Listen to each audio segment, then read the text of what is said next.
Hi, I'm Paxton. I'm Alicia. And I'm Kristen. And we're Auburn Road. And we're hanging out with Rob on Front Row Live. Let's talk about Stagecoach and, what it's been looking like leading up to this festival. Oh my goodness. Well, we've been in LA for about a week now, getting ready and rehearsing and making sure our show is as good as we can get it. We're so excited. It's really crazy because we're performing the same day as Garth Brooks and Trisha Yearwood, which are huge inspirations for us. Right. So that is like such an honor to be able to perform the same day as them. Right. So how did this opportunity kind of happen for you guys?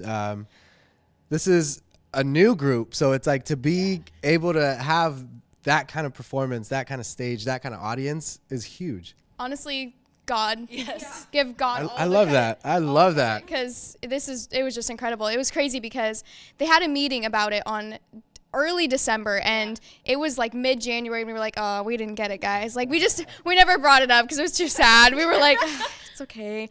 And then Michael texted us, and he's like, we need to get on a conference call. And we're like, we don't do conference calls. What is this? Like, we're in trouble. So he calls us, and we're like, I can't wait to tell you guys. We're getting Stagecoach. And we're like, oh, my gosh. We were all in separate places, freaking out, calling our parents. Right? It's like, who can I call right now to tell about this? Yeah, no, it was incredible, and we give all of the credit to God because it was just amazing. Yeah. Now that you guys are experiencing these kind of big announcements where you have to keep your mouth shut for such a long time, like, I'm sure that's even harder to keep. Like, how did you guys do that? Honestly, I'm not sure because you're sitting there with the secret that is so exciting. And, like, obviously we told our parents, like, we can't not say, like, we're doing Stagecoach. But you're sitting there, and we would check every day on their website because as soon as they posted that we were on there, we could say, congrats, like, world, we're here, we're going to Stagecoach. But it was hard because there's so many moments where someone's like, what's your next gig? Or what's your next big show? I want to go. And then you can't be like, oh, I'm going to Stagecoach. Yeah. Like, we couldn't say it. Yeah. It was so hard. Right. No, I'm the same way with interviews. Sometimes I don't want to say who I'm going to interview because I don't want to, one, I don't want to hype it up and then it gets postponed because that's possible these days. Yeah, and then two, I just want to keep it a secret until like I post about it. But no, I totally get that. So now I can finally say I'm with Auburn Road. So, Stagecoach, you guys are in the process of working on a new EP, Mustang, Volume 1. So can we expect some of these songs to be performed at Stagecoach? Definitely. There's probably about 3 from Mustang that are going to be in our show, and we're so excited to get to perform those. And yeah, we're getting ready to do a couple more of them when we open for Toby Keith this summer. Okay. So we're gonna big deal. Right. Yeah, sorry. But yeah, we're really excited to get to really perform these songs because we worked so hard on them for so long, and now we're really excited for everybody to finally have them in their hands too. Right. Now tell me a little bit about this EP because in 2016 you guys made your debut album, Fancy. You guys did it on your own.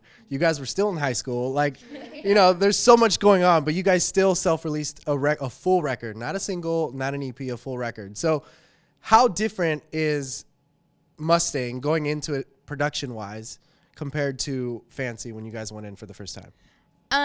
I think a lot of it is different from the writing perspective too. I mean, we all grew up so much since that first album because that first album, those were literally the first songs we had ever written and recorded. So it was a great learning experience, and we took everything we learned and we put it into this album.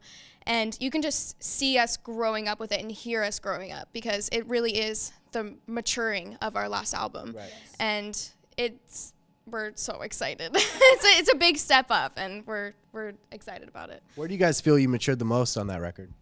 I honestly would say it's in our writing because when we wrote the songs for Fancy, we were around like 14 years old before like anything happened, and we've never written, we've never recorded before. Like you grow up thinking, oh, like you go to the microphone, you sing, and then boom, an album happens, and then what we learned is that we had to be more disciplined in our writing and in our singing and doing it again and again and looking at lyrics and going, oh, maybe not. Like, we could do this better. And I feel like with Mustang, we took all of those experiences from the first one and really pushed it. We looked at what we were writing and we're like, you know what? This song could be so much better. Like, even though it's finished, and it's good to say we finished a song, but no, we need to make it so much better lyrically so people can really understand it, or we need to sing it again so they can really feel what we're trying to express to the audience. Like, I would definitely say it's maturing just in everything, because before, you know, little girls in high school, we didn't know any better. We've had more Right. life experience since then too. I mean, obviously we're still young, so we haven't lived fully yet, but we have lived a little more, and we've been able to write more about more of our life experiences. Yes, So. definitely. And not even just the writing, but even the singing. You guys did an a cappella, The Lonesome Road. The harmonies were incredible on that record. Thank you. How did you guys learn to, one, sing, and two, you know, be able to harmonize? I mean, I think one thing that really helps is we grew up together. We met when we were about 8 years old, and so we've been like sisters our entire lives. And so just that personal bond with each other already helps. But we would not be able to do any of it without our manager, Michael. When we first got him, we went through like a singing boot camp where we sang, honestly, just strict gospel music. Okay. For about Which I always hear gospel, or anyone that comes from the church background, when they come and do like performance or music, like their voices are even more incredible. Yeah, it definitely really helped us. And so Michael would have us singing in unison for about 3 months, I think, for the first song that we did. And it had to be in perfect unison. You do it 10 times in a row. And if you messed up, 10 go push-ups. back 10 push-ups, and then you're back to 0. And so you have to keep going. It's a 5-minute arrangement, what we were doing. And then we'd have to add harmony. We'd add a harmony or two. And then that was really just how we started to figure out how to harmonize, because we were so young when we got Michael that we didn't know how to do it. But see, that's the thing. Listening to Fancy, you don't sound like you're that young. You sound like you've been in the game for a while. So that, you know, obviously the hard work is paying off. So, you know, moving into Mustang, what can we expect on this EP? I know you guys are doing 2 volumes, but what can we expect?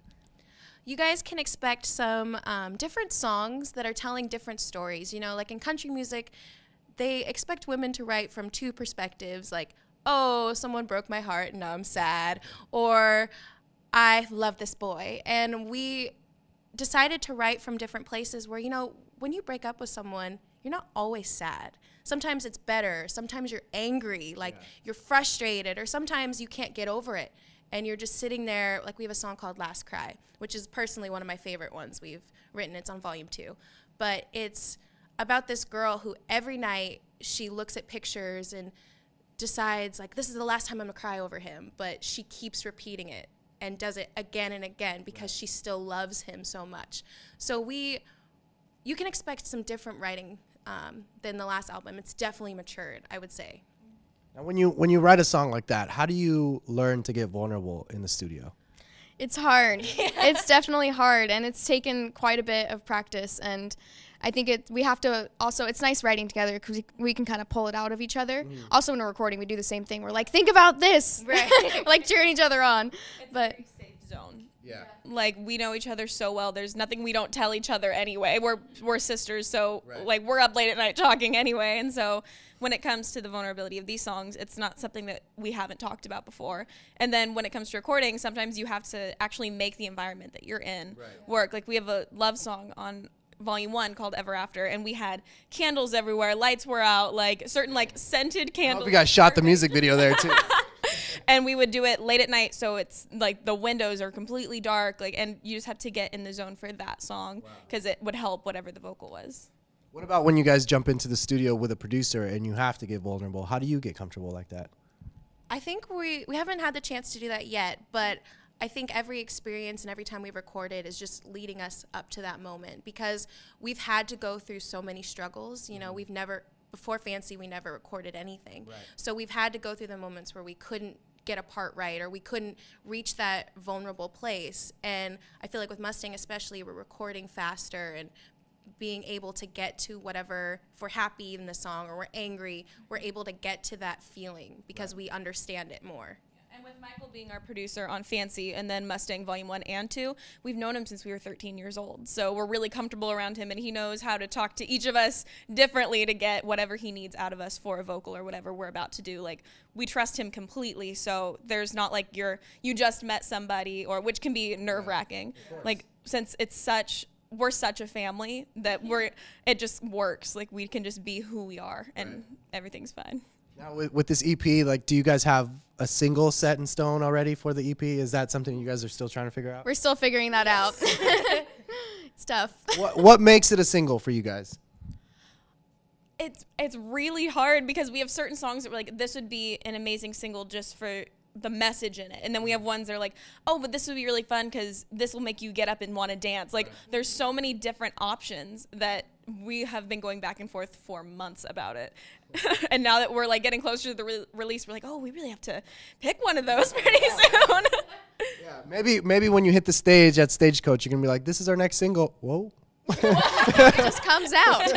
Surprise! We didn't even know. You never know. So aside from Stagecoach, the Toby Keith tour, the EP dropping, what else can we expect for you guys for 2018? We're also going to be doing the LA County Fair again this year.